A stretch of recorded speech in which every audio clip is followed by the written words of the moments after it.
স্বাধীনতা লাভের কয়েক মাসের মধ্যে বাংলাদেশের ভেতর ভারতীয় সেনাবাহিনীর অবস্থান দেশে বিদেশে ভ্রান্ত ধারণার জন্ম দেয়। তাদের প্রত্যক্ষ সাহায্য ছাড়া বাংলাদেশ সরকার দেশ শাসন করতে অক্ষম, সেই ধরনের চ্যালেঞ্জের সম্মুখীন হয় বাংলাদেশ সরকার। এতে করে দেশের স্বাধীনতা ও সার্বভৌমত্বের ব্যাপারেও প্রশ্ন দেখা দেয়।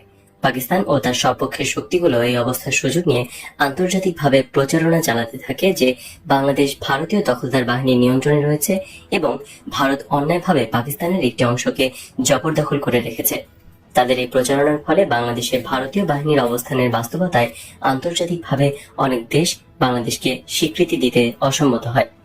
দেশে ফিরে শেখ মুজিব যদিও বা ভারতীয় বাহিনীর ভূয়সী প্রশংসা করেন, কিন্তু জনগণ তাদের জাতীয় সম্পদ লুণ্ঠন এবং অন্যান্য কার্যকলাপে তাদের ভবিষ্যৎ উদ্দেশ্য সম্পর্কে সন্দিহান হয়ে ওঠে। মুজিব জনগণের মনোভাব বুঝতে পারেন, কিন্তু তার তেমন বিশেষ কিছুই করার ছিল না। মুক্ত হয়ে দেশে ফেরার পর ভারত সরকারের বাংলাদেশে তাদের সামরিক বাহিনী রাখার সিদ্ধান্ত ও তার বিরুদ্ধে জনরোষের পরিপ্রেক্ষিতে শেখ মুজিব এক বিব্রতকর অবস্থায় পড়েন। বিশ্ব পরিসরে বাংলাদেশে ভারতীয় বাহিনী মোতায়েন রাখার কোনো যুক্তি তখন ভারতের পক্ষেও দেওয়া সম্ভব হচ্ছিল না। শুধু তাই নয়, নন অ্যালাইন্ড মুভমেন্টের প্রবক্তা এবং পঞ্চশীলা নীতির প্রতিষ্ঠাতা দেশগুলোর একটি হয়ে অন্য দেশে তার সেনাবাহিনী রাখার জন্য বিশ্ব পরিসরে ভারতের ভাবমূর্তিও ক্ষুণ্ণ হচ্ছিল এবং ভারতকে অনেক সমালোচনার সম্মুখীন হতে হচ্ছিল। এই পরিপ্রেক্ষিতে অবস্থার চাপে ব্যবস্থা গৃহীত হয় যে ভারতীয় সেনাবাহিনী বাংলাদেশের ভূখণ্ড থেকে সরিয়ে নেওয়া হবে, কিন্তু এর পরিবর্তে সিদ্ধান্ত নেওয়া হয় প্রবাসী সরকার ও ভারত সরকারের মধ্যে যে চুক্তি হয়েছিল তা রদবদল করে স্বাক্ষরিত হবে 25 বছর মেয়াদী মৈত্রী চুক্তি এবং দুই প্রধানমন্ত্রীর যুক্তি ইশতেহার। চুক্তির মেয়াদ বাড়ানোর ধারাও সংযুক্ত করা হবে চুক্তিতে। এই চুক্তি এবং যৌথ ইশতেহার স্বাক্ষরিত হয় দুই প্রধানমন্ত্রীর মাঝে 19 মার্চ 1972 সালে, যখন শ্রীমতী ইন্দিরা গান্ধী শেখ মুজিবের আমন্ত্রণে প্রথমবার বাংলাদেশ সফরে আসেন। এই সফরের সময় তিনটে গুরুত্বপূর্ণ সিদ্ধান্ত গ্রহণ করা হয়। ট্রানজিট ট্রেড এবং বর্ডার ট্রেড বজিয়ে রাখা হবে। দুই দেশের মধ্যে সহযোগিতা বাড়ানোর জন্য পররাষ্ট্র মন্ত্রণালয়, প্রতিরক্ষা মন্ত্রণালয়, পরিকল্পনা মন্ত্রণালয়, বাণিজ্য ও শিল্প মন্ত্রণালয়, সাংস্কৃতিক ও বিজ্ঞান সম্পর্কিত মন্ত্রণালয়গুলোর দুই দেশের কর্মকর্তারা 6 মাস অন্তর নিয়মিতভাবে মিলিত হয়ে মতবিনিময় এবং কার্যপ্রণালী নির্ধারণ করবেন। ওই সময় জয়েন্ট রিভার কমিশনের সৃষ্টি করা হয়। বাংলাদেশ ভারত মৈত্রী চুক্তি সোভিয়েত ভারত মৈত্রী চুক্তির আলোকে প্রণীত হয়েছিল। এভাবেই দেশে ফিরে এসে শেখ মুজিব বাংলাদেশকে পূর্বের সুইজারল্যান্ড বানাবার ঘোষণা দিয়ে মূলত ভারতের একটি করদ রাজ্যে পরিণত করলেন শুদ্ধ মুক্ত বাংলাদেশকে। তিনি চালনা এবং চট্টগ্রাম বন্দরে পরিষ্কার অজুহাতে সোভিয়েত এবং ভারতীয় নৌবাহিনীকেও আমন্ত্রণ জানান। এভাবে বাংলাদেশকে রুশ ভারত অক্ষ শক্তির মধ্যে ঢুকিয়ে দেওয়া হয়। পাকিস্তানের পরাজয়ের পর উপমহাদেশের আধিপত্যবাদী ভারত নিজেকে আঞ্চলিক শক্তি হিসেবে দাবি করে ঘোষণা দেয় দক্ষিণ এশিয়া থেকে বিজাতীয় সব শক্তিকে চলে যেতে হবে। শুধু তাই নয়, উপমহাদেশের জন্য ভারত এক নতুন মনরো ডক্ট্রিন তৈরি করে। ফলে উপমহাদেশের সব ছোট দেশগুলো ভারতীয় আধিপত্যবাদের শিকারে পরিণত হওয়ার আশঙ্কায় ভীত হয়ে পড়ে। ভারতের জন্য এত কিছু করার পরও শেখ মুজিব পানি সমস্যা, সীমান্ত নির্ধারণ, সমুদ্র সীমা এবং অর্থনৈতিক জলসীমা নির্ধারণ, সমুদ্রে জেগে ওঠা দ্বীপসমূহের দখল প্রভৃতি মূল সমস্যাগুলোর বিষয়ে ভারতের কাছ থেকে কিছুই আদায় করতে পারেননি। শেখ মুজিব সেনাবাহিনীর মোকাবেলায় জাতীয় রক্ষী বাহিনী গড়ে তোলেন। এর ফলে জনমনে সন্দেহ হয় শেখ মুজিব ক্ষমতায় টিকে থাকার জন্যই ভারতের পরামর্শে জাতীয় স্বার্থ জলাঞ্জলি দিয়ে রক্ষী বাহিনী গড়ে তুলেছেন। 1975 সালের এপ্রিলে ভারত সামরিক আগ্রাসন চালিয়ে সিকিম দখল করে নেবার পর দক্ষিণ এশিয়া উপমহাদেশের জনগণ বিশেষভাবে ভারতীয় আগ্রাসন ও আধিপত্য সম্পর্কে আরো সচেতন হয়ে ওঠে। আওয়ামী লীগ বাদে দেশের অন্য সব রাজনৈতিক দলগুলো ভারতের সাথে 25 বছরের চুক্তিকে জাতীয় স্বার্থবিরোধী এবং সার্বভৌমত্বের প্রতি হুমকি স্বরূপ মনে করে অবিলম্বে ওই চুক্তি নাকচ করে দেবার দাবি জানায়। মওলানা ভাসানীর নেতৃত্বে 7 দলীয় অ্যাকশন কমিটি সরকারের কাছে যে 15 দফা দাবি উত্থাপন করেন, তার প্রথম দাবি ছিল ভারতের সাথে অসম মৈত্রী চুক্তি বাতিল করতে হবে। তারা অভিমত প্রকাশ করেন বাংলাদেশের ভবিষ্যতের উপর ভারতের নিয়ন্ত্রণ ও প্রভাব বজিয়ে রাখার নীলনকশা অনুযায়ী এই চুক্তি করা হয়েছে এবং সমগ্র উপমহাদেশের উপর ভারতের নিয়ন্ত্রণকে পাকাপোক্ত করার জন্য এই চুক্তি সহায়ক হবে। পাঠকদের অবগতির জন্য ভারত বাংলাদেশ মৈত্রী চুক্তির কয়েকটি ধারা সম্পর্কে কিছুটা আলোচনার প্রয়োজন রয়েছে বলে বোধ করছি। চুক্তির 6 নং অনুচ্ছেদের একটি গুরুত্বপূর্ণ দিক রয়েছে। অনুচ্ছেদ 8, 9 এবং 10 নং বিশেষ গুরুত্বপূর্ণ, কারণ এই সমস্তগুলো অনুচ্ছেদ দুই দেশের পররাষ্ট্র এবং বাণিজ্য প্রতিরক্ষা সংক্রান্ত বিষয়। অনুচ্ছেদ 8-এ বলা হয়, কোনো দেশ অপর দেশের বিরুদ্ধে কোনরূপ সামরিক জোটে যোগ দিতে পারবে না এবং অপর দেশের বিরুদ্ধে কোন রকম সামরিক অভিযান পরিচালনা করতে পারবে না এবং তার সীমানাধীন স্থল, জল এবং আকাশ অপর রাষ্ট্রের সামরিক ক্ষতি অথবা অপর রাষ্ট্রের সংহতির প্রতি হুমকি স্বরূপ কোনো কাজে ব্যবহার করতে দিতে পারবে না। অনুচ্ছেদ 9-এ বলা হয়েছে, প্রত্যেক পার্টি অন্য পার্টির বিপক্ষে কোনো তৃতীয় পার্টিকে যে কোনো সামরিক সংঘর্ষে কোনো প্রকার সাহায্য দিতে পারবে না। যদি কোনো পার্টি আক্রমণের শিকার হয় কিংবা আগ্রাসনের হুমকির মুখোমুখি হয়, তবে অনতিবিলম্বে দুই পার্টি পারস্পরিক আলোচনার মাধ্যমে উপযুক্ত ব্যবস্থা গ্রহণ করবে সেই আক্রমণ কিংবা আগ্রাসনের হুমকি মোকাবেলা করার জন্য। এভাবেই দুই দেশের শান্তি ও সংহতি বজিয়ে রাখা হবে। অনুচ্ছেদ 10-এ বর্ণিত আছে, এই চুক্তির পরিপন্থী কোনো প্রকার অঙ্গীকার কোনো পার্টি কোনো দেশ বা একাধিক দেশের সাথে খোলাখুলিভাবে কিংবা গোপনে করতে পারবে না। স্বাধীন বাংলাদেশের জন্য এই ধরনের কোন চুক্তির কি প্রয়োজন ছিল? ভারত বাংলাদেশের বন্ধু রাষ্ট্র। বাংলাদেশের 3 দিক দিয়ে ঘিরে রয়েছে ভারত। পূর্ব দিকে সামান্য সীমান্ত রয়েছে বার্মার সাথে, দক্ষিণে বঙ্গোপসাগর। অনেকের মতে পররাষ্ট্র এবং প্রতিরক্ষা সংক্রান্ত এই ধরনের কোন চুক্তির প্রয়োজন ছিল না। যেখানে বাংলাদেশের বিরুদ্ধে কোনো বৈদেশিক আক্রমণের সম্ভাবনা নেই বিধায় কোনো বিশেষ প্রয়োজন ছাড়া চুক্তির 8, 9 এবং 10 নং অনুচ্ছেদ অনুযায়ী রাষ্ট্রীয় সার্বভৌমত্ব রক্ষার জন্য সামরিক সাহায্য চাওয়ার মানে দাঁড়ায় বাংলাদেশ ভারতের কাছে সম্পর্কের দিক দিয়ে হীনভাবে অনুগত। চুক্তিতে অর্থনৈতিক সম্পর্কে যে শর্ত ছিল তার ফলে ভারত একটি অগ্রবর্তী শিল্পে উন্নত দেশ হিসেবে বাংলাদেশকে প্রযুক্তি, প্রকৌশলী সাহায্য, ভারী এবং মাঝারি যন্ত্র ও যন্ত্রাংশ, কাঁচামাল এবং অর্থনৈতিক সাহায্যের মাধ্যমে স্বাধীন বাংলাদেশের শিল্প ও কৃষি দুই ক্ষেত্রে অবকাঠামো গড়ে তুলতে সাহায্য করবে। ভারতের অর্থনীতি ও শিল্প কাঠামো বাংলাদেশের চেয়ে আকারে অনেক বড় ও উন্নত। তারা প্রায় প্রয়োজনীয় সবকিছুই নিজেরা তৈরি করে। পক্ষান্তরে বাংলাদেশের অর্থনৈতিক ভিত্তি তুলনামূলকভাবে অনেক ছোট ও দুর্বল, শিল্পক্ষেত্রেও অনগ্রসর। প্রয়োজনীয় তেমন কিছুই বাংলাদেশে তৈরি হয় না। সেক্ষেত্রে দুই দেশের মাঝে উল্লেখিত চুক্তির শর্ত অনুযায়ী অর্থনৈতিক সহযোগিতার মানেই হচ্ছে ভারত কর্তৃক বাংলাদেশকে সব বিষয়ে একটি বাজারে পরিণত করা। অর্থনৈতিক সহযোগিতার নামে বাংলাদেশের অর্থনীতিকে ক্রমান্বয়ে ভারতের বিশাল অর্থনীতির অঙ্গীভূত করে নেয়া। চুক্তিতে ব্যক্ত অনুযায়ী ব্রহ্মপুত্র, মেঘনা এবং গঙ্গা অববাহিকার পানি সম্পদের উন্নয়ন এবং সুব্যবস্থা করার ধারার প্রভাব হচ্ছে অনেক সুদূর প্রসারী। সাহায্য ও সহযোগিতার যে কোনো চুক্তি যদি অসম দুটি রাষ্ট্রের মধ্যে সম্পাদিত হয়, একটি বৃহৎ এবং ক্ষমতাশালী, অপরটি ছোট এবং দুর্বল রাষ্ট্র, তাহলে সেই চুক্তির সুবিধা সাধারণভাবেই পাবে তুলনামূলকভাবে যে দেশ বড় ও শক্তিশালী। এই অকাট্য সত্যের পরিপ্রেক্ষিতে আওয়ামী লীগের অনেকেই এই চুক্তির বিরোধিতা করেছিলেন, কিন্তু তাদের প্রতিবাদকে উপেক্ষা করে আওয়ামী লীগের ভেতরের ভারতপন্থীদের প্ররোচনায় শেখ মুজিব 25 বছরের আত্মঘাতী মৈত্রী চুক্তি সই করেছিলেন। সার্বভৌমত্বের মতো বিষয়ে ভারতের সাথে বাংলাদেশের স্বার্থের দ্বন্দ্ব রয়েছে। স্থলসীমা ছাড়াও ইকোনমিক জোন সম্পর্কে দুই দেশের ভিন্ন অবস্থানের পরিপ্রেক্ষিতে জলসীমা নির্ধারণ করতেও দীর্ঘ সময় লাগবে। আন্তর্জাতিক আইন অনুযায়ী আমাদের উপকূলের সমুদ্র সীমানাও এই পর্যন্ত ঠিক করা সম্ভব হয়নি। 1974 সালে বিতর্কিত কিছু জায়গার ব্যাপারে ভারত এবং বাংলাদেশের মধ্যে একটি চুক্তি স্বাক্ষরিত হয়। চুক্তি অনুযায়ী আমরা আমাদের ন্যায্য পাওনা ভারতের কাছ থেকে পাইনি। সমুদ্র সীমা ও ইকোনমিক জোন সম্পর্কে ভারতের অবস্থানের ভিন্নতার কারণে যে 6টি তেল কোম্পানি 1973 থেকে 74 সালে বাংলাদেশ সরকারের সাথে চুক্তি স্বাক্ষরিত করে, তাদের একটি কোম্পানি এসল্যান্ড অয়েল কোং একে তৈলকূপ খনন করতে বাধা দেয় ভারত। ভারতীয় প্রতিবাদের মুখে ওই তেল কোম্পানিকে খনন কার্য বন্ধ করে ফিরে চলে যেতে হয়েছিল। শুধু তাই নয়, কয়েক জায়গায় নাশকতামূলক কার্যকলাপ এবং কিডন্যাপিং এর মতো পদক্ষেপের মাধ্যমে কোম্পানিগুলোকে ভয়ও দেখানো হয়। এ ব্যাপারে বাংলাদেশ সরকার কিছুই করতে পারেনি। বঙ্গোপসাগরের মুখে জেগে ওঠা ভূখণ্ড বাংলাদেশ ও ভারতের মধ্যে নতুন দ্বন্দ্বের সৃষ্টি করে। হরিয়াভাঙ্গা নদীর মোহনায় দক্ষিণ তালপট্টি নামের এক ভূখণ্ড জেগে উঠেছে বঙ্গোপসাগরের উপকূলে।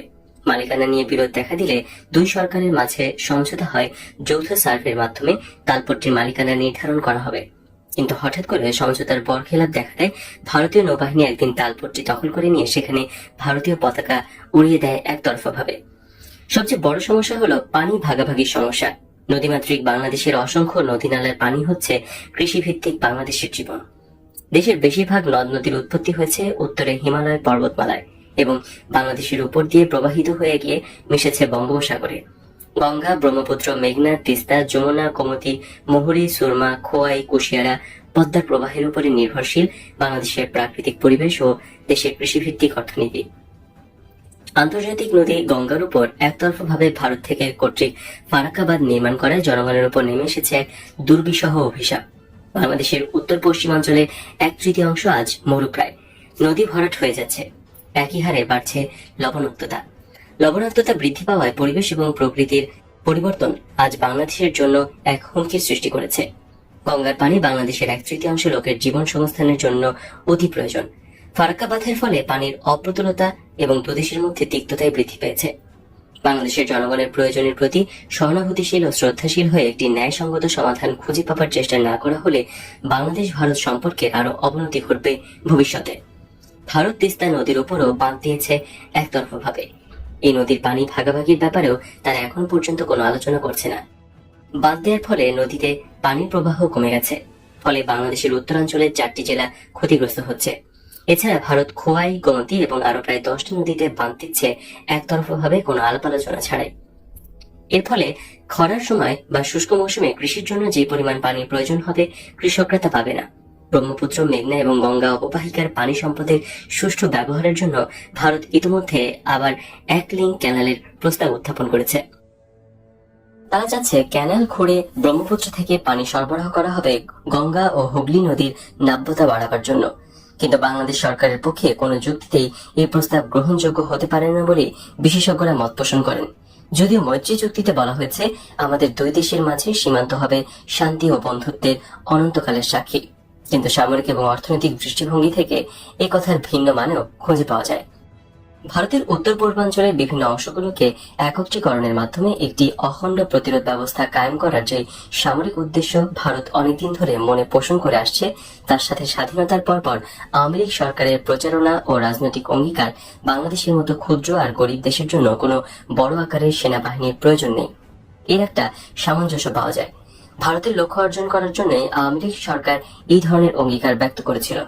অনন্তকালের শান্তি আর বন্ধুত্ব টিকিয়ে রাখা সম্ভব শুধুমাত্র দুই দেশের মধ্যে সামরিক সংঘর্ষের সম্ভাবনার সব পথ চিরতরে বন্ধ করে দেওয়ার মাধ্যমে। রাষ্ট্রীয় সম্পর্ক সময় এবং বাস্তবতার সাথে পরিবর্তনশীল। তাছাড়া দুটি প্রতিবেশী রাষ্ট্রের মধ্যে যেখানে রয়েছে হাজারো সমস্যা, সেখানে অনন্তকালের শান্তি আর বন্ধুত্বের গ্যারান্টি পাওয়া অসম্ভবই নয়, বরং অবাস্তবও বটে। বাংলাদেশ ও ভারতের অর্থনীতি যেখানে সম্পূরক না হয়ে অনেক ক্ষেত্রেই প্রতিযোগিতামূলক এবং অসম অর্থনৈতিক অবকাঠামোর ফলে যেখানে চোরাচালান ক্রমশ বৃদ্ধি পাচ্ছে, সেখানে দুর্বল প্রতিরক্ষা বাহিনীর তত্ত্ব কি করে জাতীয় স্বার্থ নিশ্চিত করতে পারে? তথাকথিত অনন্তকালের শান্তি বা কি করে প্রতিষ্ঠা করা সম্ভব?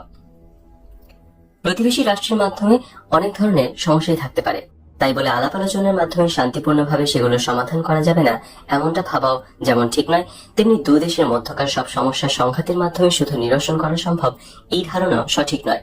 দুই দেশের রাজনৈতিক নেতৃবৃন্দের দূরদর্শিতা, পরিপক্কতা, গতিশীলতা ও মানবিক দৃষ্টিকোণ দিয়ে সব সমস্যার সমাধান খুঁজে বের করার আন্তরিকতায় শুধু গড়ে তুলতে পারে বন্ধুত্ব। এর জন্য পোশাকি চুক্তির প্রয়োজন হয় না। পক্ষান্তরে অবিশ্বাস, দমননীতি, একে অপরকে ঠকাবার প্রচেষ্টা যেখানে প্রকট, সেখানে স্বাক্ষরিত চুক্তিও কোনো কাজে আসে না। এ ধরনের স্লোগান কোনোভাবেই গণতান্ত্রিক নয়। এক নেতা, এক দেশ, শেখ মুজিবের বাংলাদেশ, হিটলারের জার্মানির ফ্যাসিস্ট নাজিদের অথবা মুসোলিনির ইতালির ফ্যাসিস্টদের স্লোগানের সাথে এর মিল খুঁজে পাওয়া যায়। ব্যক্তি পূজা যে কোনো নেতার জন্য ভালো চেয়ে মন্দই ডেকে আনে। ইতিহাসে এই ধরনের বহু নজির রয়েছে। 1975 সালের আগে আইনজীবীরা সুপ্রিম কোর্ট এবং হাইকোর্টের মাধ্যমে সরকারের বিরুদ্ধে অনেক বিষয়ে রায় দেন। সরকার কর্তৃক বেআইনিভাবে আটককৃত অনেক রাজবন্দীদের তারা মুক্তিও দিয়েছিলেন সরকারের ইচ্ছার বিরুদ্ধে। রক্ষী বাহিনী অসামাজিক বেআইনি কার্যকলাপ সম্পর্কে আইনজীবীদের বিশেষভাবে সমালোচনা করতে থাকেন। কোন একটি কেসের ব্যাপারে সুপ্রিম কোর্ট রায়দানকালে বলে, দেশের প্রচলিত সব আইন ও প্রচলিত বিধি লঙ্ঘন করে জাতীয় রক্ষী বাহিনী তাদের তৎপরতা চালিয়ে যাচ্ছে। সুপ্রিম কোর্ট অভিমত প্রকাশ করে, রক্ষী বাহিনী কোন আইনের ভিত্তিতে তাদের কার্যকলাপ জারি করেছে সেই বিষয়ে যথেষ্ট সন্দেহ রয়েছে। এ ব্যাপার ফার ইস্টার্ন ইকোনমিক রিভিউ এর জানুয়ারি 10 তারিখের 1975 প্রকাশিত প্রতিবেদন মুজিবস প্রাইভেট আর্মির প্রতি পাঠকদের দৃষ্টি আকর্ষণ করছি। আইনজীবীদের সরকার বিরোধী কার্যকলাপে ক্ষুব্ধ হয়ে শেখ মুজিব আইন বিভাগের স্বাধীনতা ছিনিয়ে নেবার জন্য আদেশ জারি করেন। 1975 সালের জানুয়ারি মাসে তার অধ্যাদেশে বলা হয়, দেশের প্রধান বিচারপতি এবং অন্যান্য বিচারকগণ দেশের প্রেসিডেন্ট কর্তৃক নিয়োগ করা হবে। প্রেসিডেন্টের আদেশক্রমে কোনো বিচারককে তার পদ থেকে অব্যাহতি দেওয়া যাবে তার খারাপ ব্যবহার কিংবা অযোগ্যতার কারণে। ফলে আইন বিভাগ সম্পূর্ণভাবে রাষ্ট্রীয় প্রধানের ত্রিআইনকে পরিণত হয়। জনগণের ফান্ডামেন্টাল রাইটস ও মানবিক অধিকার কায়েম রাখার জন্য সুপ্রিম কোর্টের সাহায্য নেবার পথও বন্ধ করে দেন শেখ মুজিবুর রহমান। সংশোধিত বিধিতে বলা হয়, এই আইনের বলে সংসদ গণতান্ত্রিক কোর্ট, ট্রাইব্যুনাল কিংবা কমিশন গঠন করতে পারবে। এই সমস্ত গঠিত করা হবে জনগণের ফান্ডামেন্টাল এবং মানবিক অধিকারগুলো যে সম্পর্কে শাসনতন্ত্রের পার্ট 3-তে বর্ণিত রয়েছে সেগুলো নিশ্চয়তা প্রদানের স্বার্থে। এভাবেই সকল ক্ষমতা কুক্ষিগত করে এবং দেশের সব আইন তার হাতের মুঠোয় নিয়ে শেখ মুজিব দেশে কায়েম করলেন স্বৈরাচারী একনায়কত্ব। স্লোগান তোলা হলো, এক নেতা এক দেশ, বঙ্গবন্ধুর বাংলাদেশ। এই স্লোগান গণতান্ত্রিক স্লোগান নয়, এটা ছিল নাৎসি জার্মানির হিটলার কিংবা ইটালির মুসোলিনির স্লোগান। ব্যক্তি পূজা কোনো নেতার ভাবমূর্তিকে উজ্জ্বল করার পরিবর্তে তার চরম ক্ষতি সাধন করছে। এর নজির ইতিহাসে অনেক খুঁজে পাওয়া যাবে। 1975 সালের 21শে জুন রাষ্ট্রপতির আদেশক্রমে সারা বাংলাদেশকে 61টি জেলায় বিভক্ত করা হয়। 16 জুলাই শেখ মুজিব 61 জন জেলা গভর্নরের নাম ঘোষণা করেন। তারা 1 সেপ্টেম্বর থেকে জেলা প্রশাসনের সর্বময় অধিকর্তা হয়ে বসবেন, সেটাই ছিল সরকারি সিদ্ধান্ত। 61 জনের মাঝে 44 জন ছিলেন আওয়ামী লীগের নেতারা এবং বাকি 27 জন ছিলেন বাছাই করা সাংসদ। জাতীয় সংসদের মধ্যে থেকে বাছাই করে নেয়া সদস্যবৃন্দ। নিয়োজিত গভর্নরদের মধ্যে 7 জন ছিলেন প্রাক্তন সিএসপি অফিসার, 6 জন ছিলেন প্রাক্তন ইপিসিএস অফিসার, কাদের সিদ্দিকী সেনাবাহিনীর একজন কর্নেল এবং পার্বত্য চট্টগ্রাম থেকে 2 জন উপজাতীয় নেতা।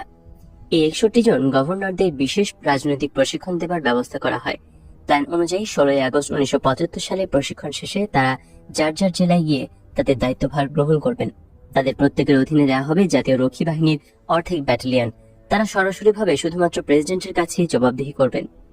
রক্ষী বাহিনীর সংখ্যা বাড়িয়ে 1980 সালের মধ্যে প্রতি গভর্নরের অধীনে একটি পূর্ণাঙ্গ রক্ষী বাহিনীর ব্যাটালিয়ন নিয়োগ করা হবে বলে ঠিক হয়েছিল।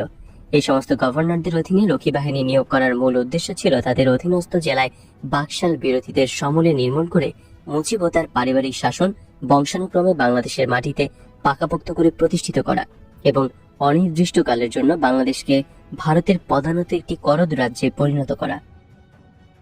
আওয়ামী বাকশাল শাসনের বিরুদ্ধে বিভিন্ন রাজনৈতিক দলসমূহের আন্দোলন বিশদ পর্যালোচনার দাবি রাখে। আওয়ামী বাকশাল বিরোধী আন্দোলনকালে বিভিন্ন বিরোধী দলগুলো সম্পর্কে কিছুটা আলোচনা করার প্রয়োজনীয়তা অনুভব করছি। তাদের দলীয় অবস্থা, আন্দোলনের স্বরূপ, দলীয় নীতি, কার্যপ্রণালী, সাফল্য, ব্যর্থতা, দলীয় দ্বন্দ্ব ও বিচ্ছিন্ন তৎপরতা প্রভৃতি বিষয় এবং তাদের প্রতি জনসমর্থন সম্পর্কে অনেক কিছুই জানতে পারা যাবে এই আলোচনার মাধ্যমে। বিচ্ছিন্নভাবে তাদের দলীয় প্রতিরোধ স্বৈরাচারী সরকারের বিরুদ্ধে কতটুকু কার্যকরী ছিল এবং তারা কখনো কি একনায়কত্বের অবসান ঘটাতে পারত কিনা সেই সম্পর্কেও জনগণের মনোভাব বোঝা যাবে। সেই সংগ্রাম ঐক্যবদ্ধভাবে পরিচালনা করা সম্ভব হয়নি কেন? ঐক্য গঠন করার পথে বাধা ছিল কোথায়? ঐক্য প্রতিষ্ঠার আদৌ কোনো চেষ্টা করা হয়েছিল কিনা? এই সমস্ত বিরোধী দলগুলোর প্রতিরোধ সংগ্রামের মূল উৎপাটন করার ক্ষেত্রে স্বৈরাচারী সরকার কি নীতি গ্রহণ করেছিল এবং তারা তাদের উদ্দেশ্য কতটুকু সফলকাম হয়েছিল? এই সমস্ত প্রশ্নের জবাব খুঁজে পাবার মধ্যে থেকেই বেরিয়ে আসবে 15 আগস্ট 1975 সালের ঐতিহাসিক বৈপ্লবিক পট পরিবর্তনের যৌক্তিকতা। গোড়া থেকেই আওয়ামী বাকশালী বিরোধী আন্দোলনে অগ্রণী ভূমিকায় ছিলেন মজলুম জননেতা মাওলানা ভাসানী, কিন্তু তার সেই বিরোধিতার আগুন সারা দেশব্যাপী ছড়িয়ে দিতে জাতিকে সংগঠিত করতে পারেনি তার দল। ৭১ সংগ্রামের পরিপ্রেক্ষিতে ভাসানীর ন্যাপের দলীয় কাঠামো দুর্বল হয়ে পড়ে। স্বাধীনতার পর ভেঙে পড়া সেই দলকে আবারও গড়ে তোলার কঠিন দায়িত্ব গ্রহণ করার মতো অবস্থা ছিল না মাওলানা ভাসানীর। বার্ধক্যের জড়া এবং ভগ্ন স্বাস্থ্যই ছিল এর প্রধান কারণ। আওয়ামী বাকশালী দুঃশাসনের বিরোধিতা করেছিল জাতীয় সমাজতান্ত্রিক দল। আওয়ামী লীগের ভেতর থেকেই জন্ম নিয়েছিল জাসদের। 60 দশকের প্রথম থেকেই আওয়ামী লীগের ছাত্র সংগঠন ছাত্রলীগের একাংশ দাবি জানায় পশ্চিম পাকিস্তানের বিরুদ্ধে সশস্ত্র সংগ্রামের মাধ্যমেই কায়েম করতে হবে স্বাধীন সমাজতান্ত্রিক বাংলাদেশ। জনাব সিরাজুল আলম খানই ছিলেন এই দাবির মূল প্রবক্তা। জনাব আসাম আব্দুর রব শাহজাহান সিরাজ 1970 সালের নির্বাচনের পর থেকেই জনগণের মধ্যে এই দাবির পক্ষে আন্দোলন গড়ে তোলার ঘোষণা করেন এবং এই দাবির পক্ষে আন্দোলন গড়ে তোলার চেষ্টা করেন। এই গ্রুপে জেনারেল ইয়াহিয়া খান জাতীয় সংসদ অধিবেশন বাতিল করে দিলে 1 মার্চ 1971 বাংলাদেশ স্বাধীন বলে দাবি তোলেন। 2 মার্চ ঢাকা বিশ্ববিদ্যালয় চত্বরে প্রসিদ্ধ বটতলায় জনাব রব সর্বপ্রথম স্বাধীন বাংলাদেশের পতাকা উত্তোলন করেন। এর পরদিনে এক সভায় শেখ মুজিবের উপস্থিতিতে হঠাৎ করে জনাব সিরাজুল আলম খান স্বাধীন বাংলাদেশ সম্পর্কে এক ঘোষণাপত্র পাঠ করেন। রব সিরাজ গ্রুপ মনে করেন ইয়াহিয়া সরকারের সাথে শেখ মুজিবের আলোচনার ফলে জনগণের বিপ্লবী চেতনা নিস্তেজ হয়ে পড়েছিল, তাই তারা শেখ মুজিবকে সব আলোচনা বন্ধ করে দেবার অনুরোধ জানান। 1972 সালের জুলাই মাসে প্রকাশিত ছাত্রলীগের ঘোষণাপত্র এর সাক্ষ্য দেয়। ঘোষণাপত্রটি প্রকাশ করেছিলেন জনাব মোহাম্মদ ইকরামুল হক, ছাত্রলীগের প্রচার সম্পাদক। মুক্তিযুদ্ধকালে তারা জনাব তাজউদ্দিনের নেতৃত্বে গঠিত প্রবাসী সরকারের প্রতি আস্থা প্রদর্শন না করে জনাব তাজউদ্দিনকে একটি বিপ্লবী সরকার গঠন করার পরামর্শ দেন এবং তাদের কথা মেনে নেবার জন্য চাপ প্রয়োগ করতে থাকেন। ফলে জনাব তাজউদ্দিনের সাথে তাদের মতপার্থক্য দেখা দেয়। জনাব তাজউদ্দিন তাদের প্রস্তাব প্রত্যাখ্যান করলে তারা ভীষণ ক্ষুব্ধ হয়ে ওঠেন। যুদ্ধ শুরু হওয়ার আগে আন্দোলনের সময় শেখ মুজিবের উপর এই গ্রুপের প্রচন্ড প্রভাব ছিল, কিন্তু শেখ মুজিবের অনুপস্থিতিতে তাজউদ্দিন যখন তাদের প্রস্তাব প্রত্যাখ্যান করলেন, তখন তারা বুঝতে পারলেন প্রবাসী সরকারের অধীনে মুক্তিযুদ্ধ করলে তারা তাদের প্রভাব ও ক্ষমতা দুটোই হারাবেন। তাই তারা পরবর্তীতে ভারতীয় সরকার এবং গোয়েন্দা সংস্থা রয়ের প্রধান জেনারেল ওমান সিং এর সহায়তায় তাজউদ্দিন সরকারের আওতার বাইরে শেখ মুজিবের মুজিব বাহিনী গড়ে তোলেন। এই বাহিনীর সার্বিক কর্তৃত্ব ছিল তাদের হাতে। ভারতীয় সেনাবাহিনীর প্রশিক্ষণ এবং অস্ত্র দিয়ে এই বিশেষ বাহিনী গড়ে তোলে ভারত সরকার সাহায্য প্রদান করে। যদিও মুজিবের ফিরে আসার পর তার প্রাধান্য বজায় রাখার জন্য আপাত দৃষ্টিতে এই বাহিনী গঠন করা হয়েছে বলে জনগণ মনে করে, কিন্তু রব সিরাজ গ্রুপ মুজিব পূজায় কতটুকু বিশ্বাস রাখতেন সেটা ছিল এক বড় প্রশ্ন। স্বাধীনতা উত্তরকালে 1972 সালে ছাত্রলীগ, শ্রমিক লীগ, কৃষক লীগ এদের মাঝে ভাঙন সৃষ্টি করেন সর্বদা পর্দার অন্তরালে থাকা নেপথ্যে নায়ক জনাব সিরাজুল আলম খান। বিদ্রোহী গ্রুপগুলোর সমন্বয়ে 31 অক্টোবর 1972 সালে মেজর জলিলকে প্রেসিডেন্ট এবং জনাব রবকে সাধারণ সম্পাদক করে আত্মপ্রকাশ ঘটে নতুন রাজনৈতিক দল জাতীয় সমাজতান্ত্রিক দল বা জাসদের। নতুন রাজনৈতিক দলের মূল তাত্ত্বিক গুরু হিসেবে দায়িত্ব গ্রহণ করেন জনাব সিরাজুল আলম খান। জাসদের অভিমত ছিল, বাংলাদেশের স্বাধীনতা সংগ্রাম যখন জাতির মুক্তি সংগ্রামের রূপ নিচ্ছিল, ঠিক তখনই তাকে বন্ধ করে দেওয়া হয় চক্রান্তের মাধ্যমে। স্বাধীনতা সংগ্রামকাল থেকেই জাসদ নেতৃবৃন্দ আওয়ামী লীগের বিরোধিতা করে আসছিলেন বলে তারা দাবি করেন। তাদের সেই প্রতিরোধ সংগ্রামের পরিসমাপ্তি ঘটে 1975 সালে 15 আগস্টের পট পরিবর্তনের পর। তারা দাবি করেন জনগণের 8% সমর্থন পুষ্ট আওয়ামী লীগ জাতীয় সম্পদের 85% লুট করে নিজেদের সম্পদ বৃদ্ধি করছে। জাসদ নিজেকে সত্যিকারের সর্বহারাদের নিয়ে গঠিত বাংলাদেশ কমিউনিস্ট লীগ BCL এর গণসংগঠক হিসেবে দাবি করে। বাংলাদেশের কমিউনিস্ট লীগ গঠন করেন জনাব সিরাজুল আলম খান। এটি ছিল একটি গোপন সংগঠন।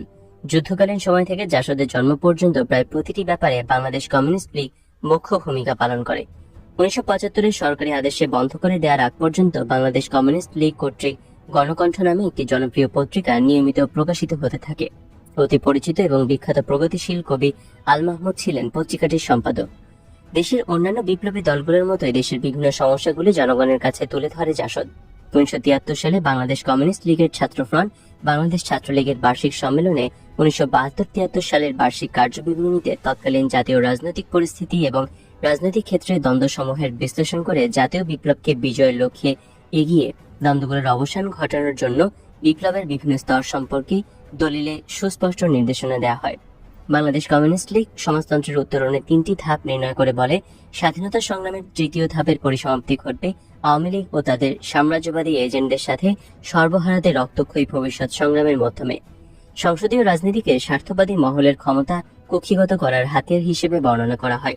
গ্রামের সামন্তবাদীর অবশেষ মধ্যস্বত্বভোগী এবং উঠতি মধ্যবিত্ত শ্রেণীদের সর্বহারার শত্রু শ্রেণী বলে অভিহিত করা হয় সেই দলিলে। তাদের দলিলে বলা হয়, জাতীয় বিপ্লবের মাধ্যমে সর্বহারা শাসন কায়েম হওয়ার আগে জনগণ বহিঃ শোষণের শিকারে পরিণত হবে, কারণ আওয়ামী লীগ সরকার বাংলাদেশকে সাম্রাজ্যবাদের পদানত করার চেষ্টা চালাচ্ছে। বাংলাদেশ কমিউনিস্ট লীগের তত্ত্ব অনুযায়ী সাম্রাজ্যবাদী শোষণ পরিচালিত হবে মূলত মার্কিন সাম্রাজ্যবাদের ঋণ ও অনুদানের মাধ্যমে, তবে বাংলাদেশ অর্থনৈতিকভাবে শোষিত হবে রুশ ও ভারতের দ্বারাও। এজন্য প্রয়োজনীয় শোষণমূলক অর্থনৈতিক সম্পর্কের নীতি প্রণয়ন করা হয়েছে। উদাহরণস্বরূপ তাদের রিপোর্টে বলা হয়, যুক্তিহীন এবং অন্যায়ভাবে ঢাকার পরিবর্তে দিল্লিতে ইন্দো বাংলাদেশ জুট কর্পোরেশনের প্রধান কার্যালয় স্থাপন করা হয়েছে। এ সম্পর্কে বাংলাদেশ কমিউনিস্ট লীগ মনে করে, কোন এক পর্যায়ে গণচীন বাঙালিদের মুক্তি সংগ্রামের প্রতি সহানুভূতিশীল হয়ে উঠবে। এ প্রেক্ষিতে যদিও কমিউনিস্ট লীগ আন্তর্জাতিক কমিউনিস্ট আন্দোলনের দ্বন্দ্বের বাইরে নিজেদের রাখার সিদ্ধান্ত গ্রহণ করেছিল, তথাপি চীনপন্থী অন্যান্য সাম্যবাদী লেনিনবাদী জাতীয় রাজনৈতিক দলগুলো সম্পর্কে বন্ধুসুলভ মনোভাব পোষণ করার সিদ্ধান্ত গ্রহণ করা হয়েছিল রিপোর্টে। জাসদ মুক্তিবাহিনীর প্রাক্তন সদস্যদের মাঝ থেকে দলীয় সদস্য রিক্রুট করতে থাকে। সেনাবাহিনীর মধ্যেও তাদের প্রকাশনী লাল ইশতেহারের মাধ্যমে গোপন সেল গঠনের উদ্যোগ গ্রহণ করে জাসদ। 20 জানুয়ারি 1974 সালে জাসদ, বাংলাদেশ কমিউনিস্ট লীগ এবং জাতীয় শ্রমিক লীগ যুক্তভাবে বাংলাদেশের উপর মার্কিন, রুশ এবং ভারতের অর্থনৈতিক ও রাজনৈতিক আধিপত্যের বিরোধিতা করে এক হরতালের ডাক দেয়। হরতালের সময় নেতারা শিক্ষক এবং শ্রমিকদের বেতন বৃদ্ধির দাবি জানান। তারা বাংলাদেশের সর্বপরিসরে দুর্নীতি, বিশেষ করে জরুরি আইন, সরকারের স্বজনপ্রীতি এবং বিশেষভাবে আওয়ামী লীগ সমর্থকদের মধ্যে পারমিট লাইসেন্স বিতরণের বিরুদ্ধে তীব্র ক্ষোভ প্রকাশ করেন। দেশব্যাপী সেদিন পূর্ণ হরতাল পালিত হয়। 17 মার্চের মধ্যে সরকার তাদের দাবি না মানলে তারা ঘেরাওয়ের হুমকি দেন। 17 মার্চ জাসদ স্বরাষ্ট্রমন্ত্রীর বাড়ি ঘেরাও করে। পুলিশ ঘেরাও ভঙ্গ করে। পুলিশের গুলিতে 3 জন নিহত এবং 14 জন গুরুতরভাবে আহত হন। মেজর জলিল, জনাব রব এবং আরো 40 জন জাসদ কর্মী আহত অবস্থায় বন্দী হন। গোপন সংগঠনের অন্যান্য নেতাদের সঙ্গে জনাব সিরাজুল আলম খান সেদিন পালিয়ে যেতে সক্ষম হন। পরে তারা গ্রামাঞ্চলে তাদের সংগ্রাম চালিয়ে যেতে থাকেন। সেদিনের ঘটনাকে অনেকে চরম হঠকারী প্রচারণা বলে আখ্যায়িত করেছিলেন। জনাব সিরাজুল ইসলাম চৌধুরী জাসদ সম্পর্কে তার স্বাধীনতার স্পৃহা, সাম্যের ভয় গ্রন্থে লেখেন, মুসলিম লীগের ঘর ভেঙে একদা আওয়ামী লীগ বের হয়ে এসেছিল। অনেকটা সেই পদ্ধতিতেই আওয়ামী লীগ ভেঙে বের হয়ে এসেছে জাতীয় সমাজতান্ত্রিক দল জাসদ। এরা নিজেদেরকে বলছে র্যাডিক্যাল চরমপন্থী। তাদের তরুণ এবং বিরাট কর্মী বাহিনী যে সমাজতন্ত্রের ডাকে এই দলে এসে যোগ দিয়েছিল তাতে কোনো সন্দেহের কারণ নেই। কিন্তু নেতৃত্বে যারা ছিলেন তারা মনে হয় সমাজতন্ত্রী ছিলেন না, আওয়ামী লীগেররাই ছিলেন আসলে। তাদের ইচ্ছে ছিল শেখ মুজিবকে নিয়ে বিপ্লবী সরকার গঠন করবেন, কিন্তু শেখ মুজিব তাদের অবস্থান থেকে বিপ্লবী হতে রাজি হননি। ফলে তারা এগিয়ে গেছেন নিজেদের পথ ধরে। এদের দলের নামের সঙ্গে জাতীয় এর যোগাযোগ আপত্তিক ঘটনা বলে মনে হয় না। এরাও জাতীয়তাবাদী ছিলেন, নিজেদের শ্রেণীগত স্বার্থই দেখছিলেন, যার সঙ্গে তাদের নিজেদের ভবিষ্যৎ জড়িত ছিল ওতপ্রোতভাবে। কিন্তু শ্রেণী সংগ্রামের আওয়াজ দিয়েছেন যাতে করে লোক জড়ো হয়, লোক জড়ো করা যায়, নায়ক হওয়া যায় নতুন প্রজন্মের এবং নতুন বাংলাদেশের। শেখ মুজিব যদি আর না ফেরেন তাহলে বামপন্থীদের কি করে মোকাবেলা করা যাবে? আর তার আগাম ব্যবস্থা হিসেবে এরা 71-এর মুজিব বাহিনী গড়ে তুলেছিলেন। লক্ষ্য করলে দেখা যাবে তাদের রাজনীতি ছিল বর্জুয়াদের রাজনীতি, যদিও তাদের আওয়াজগুলো ছিল বিপ্লবী। ফলে তাদের নেতারা জাতীয় পুনর্গঠনের আন্দোলনের মাধ্যমে সরকারকে সমর্থন দান করে যাচ্ছিলেন, এতে বিস্ময়ের কোনো অবকাশ নেই। তার এই বক্তব্যের সত্য মিথ্যা যাচাই করবার ভার রইল পাঠকদের ওপর। জাসদের এবং মুজিব বাহিনীর সৃষ্টি প্রক্রিয়া থেকে একটা জিনিস পরিষ্কার হয়ে ওঠে, ভারতীয় সরকার 4 খলিফার মাধ্যমে প্রথমে মুজিব বাহিনী, পরে খলিফাদের মূল ব্যক্তিত্ব জনাব সিরাজুল আলম খানের প্রচেষ্টায় জাসদ সৃষ্টি হয়, বিশেষভাবে উপকৃত হয়। শুধু শ্রীমতী ইন্দিরা গান্ধী এবং রয়ের প্রধান জেনারেল ওবান সিং এর সাথে সিরাজুল আলম খানের বিশেষ সম্পর্ক ছিল তা নয়। সংগ্রামকালে 1971 সালে ভারতের প্রখ্যাত রাজনীতিবিদ শ্রী জয়প্রকাশ নারায়ণের সাথেও জনাব সিরাজুল আলম খানের ঘনিষ্ঠতা গড়ে উঠেছিল। 1971 সালে জনাব সিরাজুল আলম খানের নেতৃত্বে ছাত্রনেতারা দিল্লিতে গিয়ে শ্রীমতী ইন্দিরা গান্ধীর কাছে তাজউদ্দিনের বিরোধিতা করে তার নেতৃত্বে মুজিব বাহিনী গঠন করার প্রস্তাব পেশ করলে ভারত সরকার প্রধান শ্রীমতী ইন্দিরা গান্ধী ও প্রধান জেনারেল ওবান সিং তাদের সে প্রস্তাব সানন্দে গ্রহণ করেছিলেন, মূলত দুটো সুদূরপ্রসারী কারণে। প্রথমত, স্বাধীনতা লাভের পর বাংলাদেশে প্রগতিশীল শক্তিসমূহের বিরুদ্ধে এদের গুটি হিসেবে ব্যবহার করার জন্য। দ্বিতীয়ত, এই বাহিনীর মাধ্যমে মুজিব ও তার সরকারকে সম্পূর্ণভাবে ভারতীয় সরকারের উপর নির্ভরশীল করে তোলে শেখ মুজিবকে নিয়ন্ত্রণে রাখার লক্ষ্যে। অনেকের মতে জাসদকে আওয়ামী লীগের বিকল্প হিসেবে গড়ে তোলা হয়েছিল ভারতের ক্ষমতা বলয়ের একাংশের সমর্থন ও মদদেই। জাসদের মূল্যায়ন বাংলাদেশের ঐতিহাসিক প্রেক্ষিতে যেভাবেই করা হোক না কেন, এটি কি সত্য কোনো ঐতিহাসিকই অস্বীকার করতে পারবেন না। স্বৈরাচারী নির্যাতনের হাত থেকে জনগণের অর্থনৈতিক ও সামাজিক মুক্তি অর্জন করার জন্য জাসদের ডাকে হাজার হাজার নিবেদিত প্রাণকর্মী আত্মাহুতি দিয়েছিলেন। নেতারা কে কি ভেবেছিলেন সেটা নিশ্চয়ই গবেষণার বিষয়, তবে কর্মীদের নিঃস্বার্থ আত্মত্যাগের মধ্যে ছিল না কোনো খাদ, কোনো কলুষতা। মুজিবের দুঃশাসনের বিরুদ্ধে তাদের বিরোচিত সংগ্রামের প্রতি শ্রদ্ধাশীল থাকবে বর্তমান ও ভবিষ্যতের প্রতিটি প্রজন্ম। তাদের রক্ত প্রেরণা যোগাবে বাংলাদেশিদের দেশপ্রেমিককে তাদের ভবিষ্যৎ সংগ্রামে। তাদের সাফল্য এবং ব্যর্থতার সঠিক মূল্যায়নের মাঝে খুঁজে পাওয়া যাবে ভবিষ্যতের সঠিক দিক নির্দেশনা। আওয়ামী বাকশালী শাসনের বিরোধিতা করেছিল বাংলাদেশের কমিউনিস্ট পার্টি, লেনিনবাদী BCPL। স্বাধীনতা যুদ্ধের সময় পিকিংপন্থী 5টি কমিউনিস্ট গ্রুপ একত্রিত হয়ে যে বিপ্লবী সমন্বয় কমিটি কলকাতায় গঠন করেছিল, তাদের এই 4টি গ্রুপের ঐক্যের মাধ্যমে স্বাধীনতার পর সৃষ্টি হয় বাংলাদেশ কমিউনিস্ট পার্টি, লেনিনবাদী। এই পার্টিতে যোগ দেয় কমিউনিস্ট বিপ্লবীদের সমন্বয়ক পার্টি, পূর্ব পাকিস্তানের কমিউনিস্ট পার্টি, মার্ক্সবাদী, লেনিনবাদী। খুলনার কিছু কমিউনিস্ট কর্মী জনাব মারুফ হোসেন ও ডক্টর সাইদুদ্দাহারের নেতৃত্বে, জনাব নাসিম খানের নেতৃত্বে কিছু সংখ্যক কমিউনিস্ট। এই দলের নেতারা মনে করেন পূর্ব বাংলায় কমিউনিস্টরা ক্ষুদ্র ক্ষুদ্র অংশে বিভক্ত থাকায় স্বাধীনতা সংগ্রামে কমিউনিস্টদের পক্ষে নেতৃত্ব দান করা সম্ভব হয়নি। তাই তারা কমিউনিস্ট ঐক্য গঠন করে অসম্পূর্ণ বিপ্লব সম্পন্ন করার আহ্বান জানান। একটি ঐক্যবদ্ধ কমিউনিস্ট পার্টি গড়ে তুলুন শিরোনামের একটি ইশতেহারের মাধ্যমে বাংলাদেশে কমিউনিস্ট সংহতি কেন্দ্র এই আহ্বান ঘোষণা করে 1972 সালের ফেব্রুয়ারি মাসে। এর ফলে গঠন করা হয় বাংলাদেশ কমিউনিস্ট পার্টি লেনিনবাদী। এই পার্টি প্রকাশ্যে এবং একই সাথে গোপনে কার্যক্রম পরিচালনা করে যাচ্ছিল এবং বিসিপিএল বাংলাদেশ বিপ্লবী ছাত্র ইউনিয়ন নামে একটি ছাত্র ফ্রন্ট গঠন করেন। শ্রমিকদের সংগঠিত করার জন্য গঠন করা হয় বাংলাদেশ শ্রমিক ফেডারেশন। পরবর্তীকালে বাংলাদেশের কমিউনিস্ট পার্টি লেনিনবাদী দল তাদের প্রকাশ্য রাজনৈতিক দল ইউনাইটেড পিপলস পার্টি গঠন করেন। 1974 সালের 21 ফেব্রুয়ারি এক সাক্ষাৎকারের মাধ্যমে জনাব নাসিম আলী খান এই রাজনৈতিক দলের ঘোষণা করেন। ইউপিপি এর রাজনৈতিক দর্শনের সাথে বিসিপিএল এর দর্শনের মিল পাওয়া যায়। দুটো দলের মতোই বাংলাদেশের জাতীয় বিপ্লব অসম্পূর্ণ থেকে যায়, সেটা 1971 সালে, যেহেতু স্বাধীনতা সংগ্রামের নেতৃত্ব চলে গিয়েছিল বুর্জোয়াদের হাতে। দুই দলে অভিমত পোষণ করেন যে সোভিয়েত রাশিয়া একটি সংশোধনবাদী দেশ এবং রাশিয়ার উদ্দেশ্য হচ্ছে বাংলাদেশকে সাম্রাজ্যবাদী শোষণের নাগপাশে আবদ্ধ করা। ভারতকে ও দুটো দলই সম্প্রসারণবাদী শক্তি হিসেবে চিহ্নিত করে, কিন্তু দুটো দলই ভারতের নাকশাল আন্দোলনের সমালোচনা করে এবং আন্দোলনকে শৃঙ্খলাহীন হঠকারিতা বলে আখ্যায়িত করে। ইউপিপি এর তুলনায় তাদের গণসংগঠন শ্রমিক এবং ছাত্র সংগঠন অনেক দুর্বল ছিল, ফলে দেশব্যাপী তাদের আবেদনও ছিল কম এবং অঞ্চল ভিত্তিক। যদিও বিসিপিএল এর বেশিরভাগ নীতি আদর্শের সাথে মিল ছিল দেবেন শিকদার এবং আবুল বাশের নেতৃত্বে গঠিত পূর্ব বাংলার কমিউনিস্ট পার্টি মূল সমন্বয় কমিটির অপর একটি দলের। তবুও সামান্য কয়েকটি বিষয়ে মতপার্থক্যের ফলে এই দলটি বিসিপিএল এর সাথে ঐক্য স্থাপন করা থেকে বিরত থাকে। এই দলটি বাংলাদেশের ওপর পাকিস্তানি নির্যাতনকে স্বাধীনতা সংগ্রামের মূল কারণ বলে আখ্যায়িত করে স্বাধীনতা উত্তরকালে বাংলাদেশের ওপর ভারতের আধিপত্যকে মূল দ্বন্দ্ব বলে নির্ধারণ করে। এই দলের নেতৃবৃন্দ অভিমত পোষণ করেন ভবিষ্যতে বাংলাদেশের সার্বিক মুক্তি সংগ্রামে গণচীনের কমিউনিস্ট পার্টি মুখ্য ভূমিকা রাখবে। এই ব্যাপারে বিসিপিএল নেতৃবৃন্দের অভিমত ছিল কিছুটা নমনীয়। এই ব্যাপারে বিশদভাবে জানতে হলে পাঠকদের 1972 সালে পূর্ব বাংলার কমিউনিস্ট পার্টির আবেদন নামে solidarity centre of Bangladesh communist কর্তৃক প্রকাশিত ইশতেহারটি এবং বিপ্লবী পার্টি গড়ে তুলুন বিসিপিএল কর্তৃক প্রকাশিত ইশতেহার দুটি পড়ে দেখতে হবে। শিকদার বাশার গ্রুপের পার্টিকে পরে বাংলার কমিউনিস্ট পার্টি বলা হয়। এই দলও প্রকাশ্য এবং গোপন রাজনীতি পাশাপাশি চালিয়ে যাবার পক্ষে ঘোষণা দেয়। এই দলের নিজস্ব ছাত্র শ্রমিক সংগঠন গড়ে তোলেন নেতৃবৃন্দ।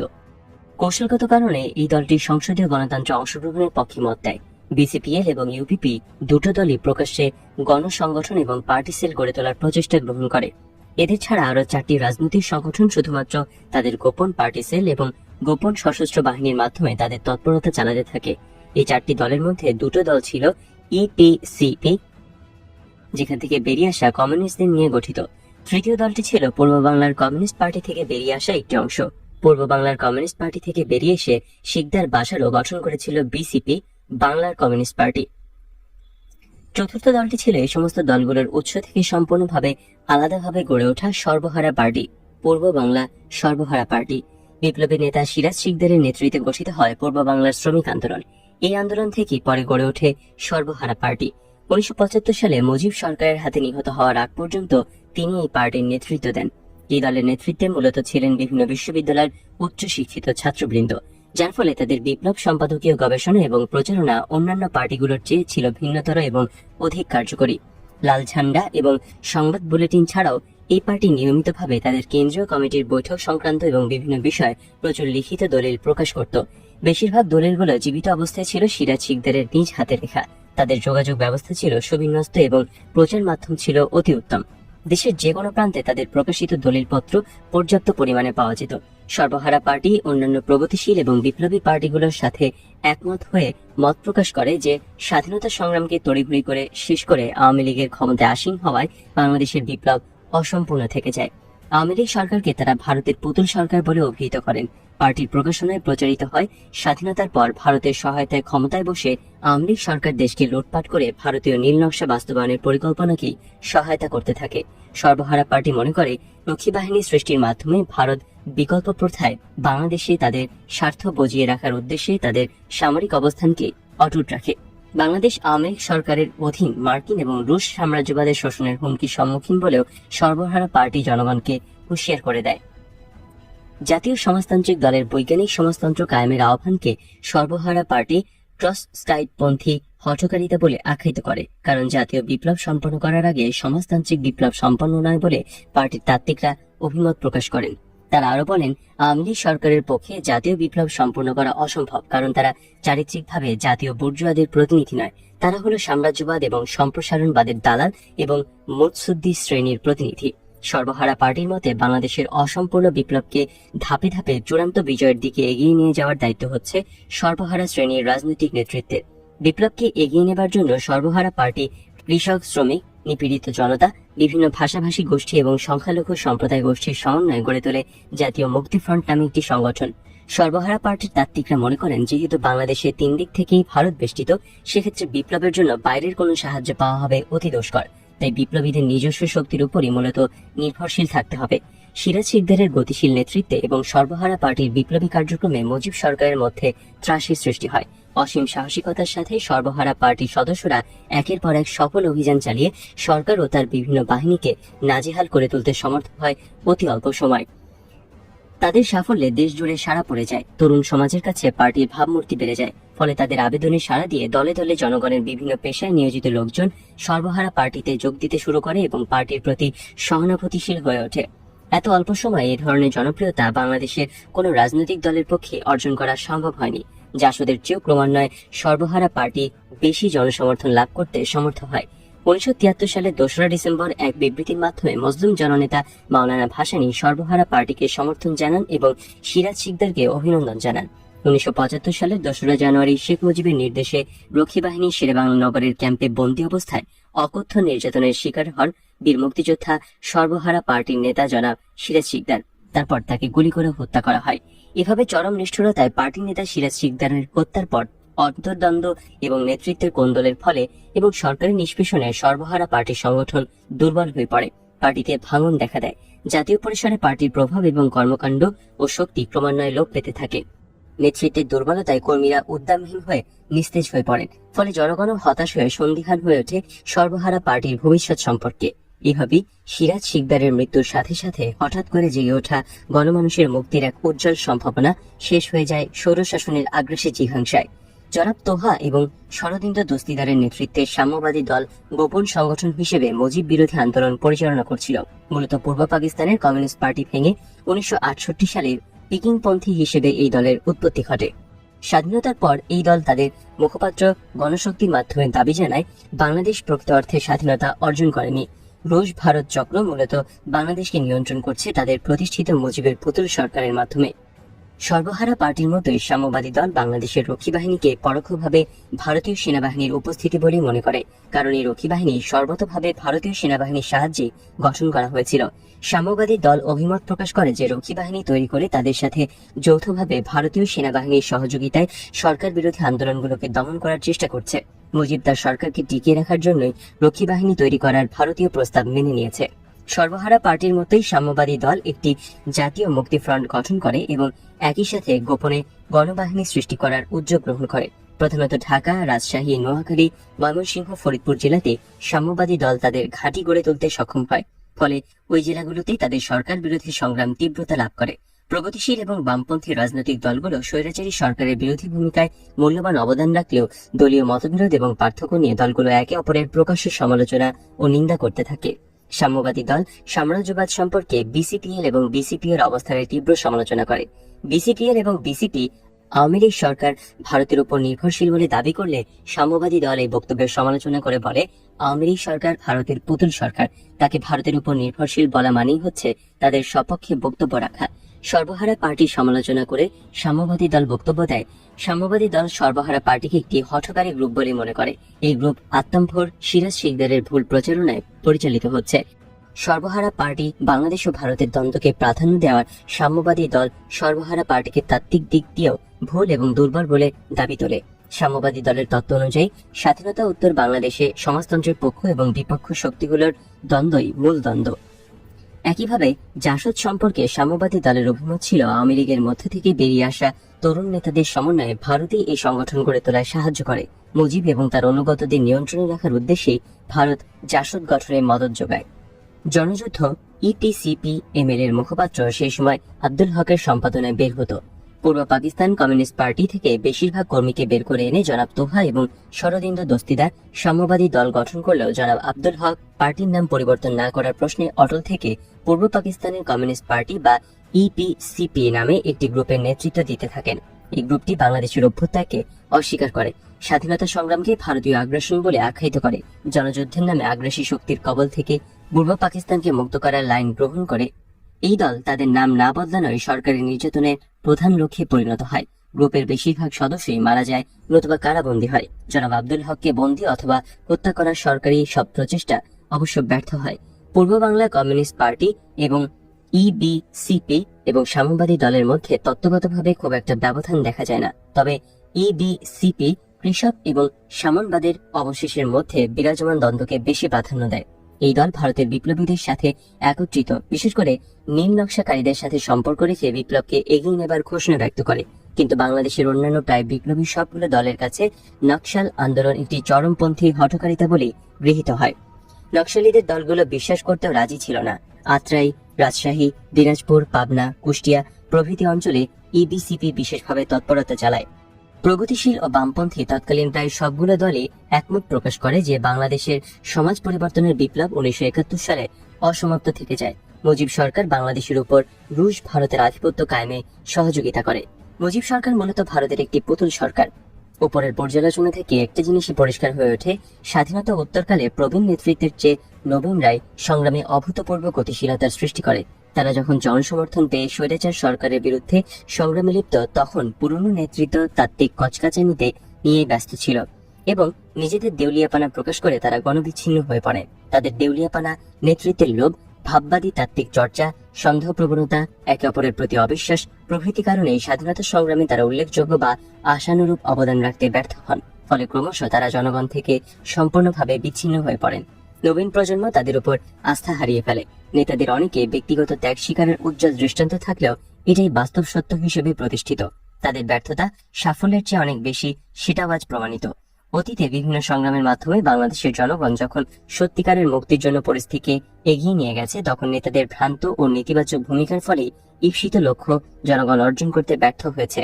জনগণ সর্বদা চলেছে আগে আর নেতারা চলেছেন পেছনে। আমাদের দেশের জনগণের সংগ্রামের ঐতিহ্যে এটাই বড় সত্য। লজ্জাকর হলেও এই সত্যকে খণ্ডাবার উপায় নেই। সত্যকে মিথ্যা করার প্রচেষ্টা থেকেছে সর্বকালে, কিন্তু সত্যকে মেনে নিয়ে এগুলোই আশানুরূপ ফল পাওয়া যায়। মিথ্যার আবর্তে পাওয়া যায় শুধু বঞ্চনা ও প্রতারণা। ব্যর্থতার আবর্তে ঘুরপাক খেতে না চাইলে নতুন প্রজন্মকে অতীত থেকে শিক্ষা নিতে হবে। সেই শিক্ষা নিয়ে চলতে হবে ভবিষ্যৎ মানে। তারুণ্যের উদ্যম এবং গতিশীলতার পথে প্রতিবন্ধকতা সৃষ্টি না করে প্রবীণরা নবীনদের পথ থেকে সরে দাঁড়ালেই অক্ষুণ্ণ থাকবে তাদের সম্মান। আর যদি তারা স্বার্থপরের মতো নিজেদের ক্ষমতা কুক্ষিগত করে রাখার চেষ্টা করেন, তবে তারুণ্যের প্লাবনের দুর্বার স্রোত তাদের টেনে নিয়ে ফেলবে ইতিহাসের আস্থা করে। সময়কে হাতের মুঠোয় পড়ে রাখার ব্যর্থ চেষ্টা না করে সময়ের দাবিকে মেনে নেওয়াটাই হবে নেতাদের জন্য কল্যাণকর। আওয়ামী বাকশালী স্বৈরতন্ত্রের বিরোধিতা করেছেন সচেতন মুক্তিযোদ্ধারা। সদ্যমুক্ত বাংলাদেশের সর্বত্র প্রতিটি মুক্তিযোদ্ধা হয়ে উঠেছিল অন্যায়, জুলুম, অত্যাচার এবং লুটপাটের বিরোধিতার সংগ্রামের উজ্জ্বল প্রতীক। তারা লড়েছেন বিভিন্ন অবস্থানে থেকে। কেউ তাদের নিজস্ব এলাকায় জনগণের প্রতিরোধ গড়ে তোলায় নেতৃত্ব দিয়েছেন, কেউ সংগ্রাম করেছেন রাজনৈতিক বিরোধী দলের ছত্রছায়ায়, কেউ বা লড়েছেন সেনাবাহিনীর সদস্য হিসেবে। তাদের এই বহুমুখী ধারার সচেতনতাকে সাংগঠনিক রূপ দেবার প্রচেষ্টা না থাকায় প্রতিরোধ দানা বেঁধে উঠতে পারেনি।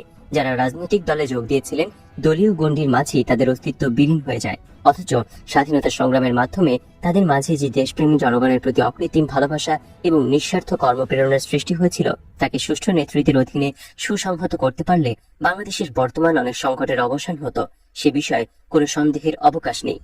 দেশ স্বাধীন হওয়ার পরও যদি তৎকালীন সরকার তাদের একটি ক্ষুদ্র অংশকে বাড়তি সুবিধা দিয়ে হাত করার চেষ্টা করেছিলেন, তবুও সংখ্যাগরিষ্ঠ মুক্তিযোদ্ধা তাদের সততা, দেশপ্রেম এবং সামান্য প্রলোভনে কারো কাছে বিক্রি করে দেননি।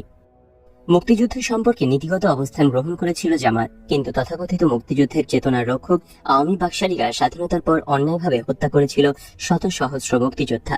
90-এর দশকের প্রথম যখন প্রফেসর গোলাম আজমের নাগরিকত্বের বিষয়টি কোর্টে বিবেচনাধীন, তখন তথাকথিত ৭১-এর চেতনার ধারক বাহকরা জাহানার ইমামকে সামনে রেখে ঘাতক দালাল নির্মূল কমিটি নামে একটি প্ল্যাটফর্ম তৈরি করে। এই বিষয়ে কোনো বিতর্কে না গিয়ে সহজেই বলা চলে, ওই ধরনের উদ্যোগ নেবার আগেই নিজেদের অতীতের দিকে তাদের দৃষ্টি দেওয়া উচিত ছিল। দেশ স্বাধীন হওয়ার অল্প কিছুদিন পরে ভারত ও পাকিস্তান সরকারের সাথে সমঝোতার ভিত্তিতে ত্রিপক্ষীয় চুক্তি স্বাক্ষরিত হয় ৯ এপ্রিল ১৯৭৪ সালে। চুক্তিবদ্ধ হয়ে যুদ্ধ অপরাধীদের বিনা বিচারে মুক্তি দিয়ে স্বাধীনতা বিরোধীদের প্রতি সাধারণ ক্ষমা ঘোষণা করেন শেখ মুজিব। আপোষকামী এবং সুবিধাবাদী চরিত্রের শেখ মুজিবুর রহমান সর্বপরিসরে স্বাধীন বাংলার মাটিতে স্বাধীনতার শত্রুদের পুনর্বাসিত করে স্বাধীনতার চেতনার সাথে বেইমানির এক অবিশ্বাস্য নজির স্থাপন করেছিলেন। সে সময় অধুনাকালের তথাকথিত স্বাধীনতার সপক্ষের শক্তির চ্যাম্পিয়নরা সব কোথায় ছিলেন? কেন সেদিন শেখ মুজিবের স্বৈরশাসনের বিরুদ্ধে তারা সোচ্চার হয়ে উঠলেন না? শেখের আমলে গোলাম আজমের বিরুদ্ধে গণ আদালত কেন গঠন করা হলো না? গোলাম আজম বাংলাদেশের স্বাধীনতা সংগ্রামের বিরোধিতা করেছিলেন তার রাজনৈতিক আদর্শের কারণে। তিনি যদি অপরাধী হন, তবে তার চেয়ে বড় অপরাধী শেখ মুজিব, তার দল ও আওয়ামী বাকশালীরা। স্বাধীন বাংলাদেশের রাষ্ট্রীয় ক্ষমতা এককভাবে কুক্ষিগত করে নিয়ে স্বাধীনতার চেতনাকে সমূলে উৎপাদন করার চক্রান্ত করে জাতির সাথে চরম বিশ্বাসঘাতকতা করেছিলেন তিনি ও তার দল। নির্বিচারে হত্যা করেছিলেন হাজার হাজার মুক্তিযোদ্ধা। তাই যুক্তিসঙ্গত কারণে বাংলাদেশের মাটিতে গণ আদালতে গোলাম আজম এবং তার দোসরদের বিচারের আগে বিচার করতে হবে শেখ মুজিব এবং আওয়ামী বাকশালীদের। শহীদ মুক্তিযোদ্ধা রুমির মা জাহানার ইমাম পুত্র হারাবার শোকে তার স্বামীও মারা যান।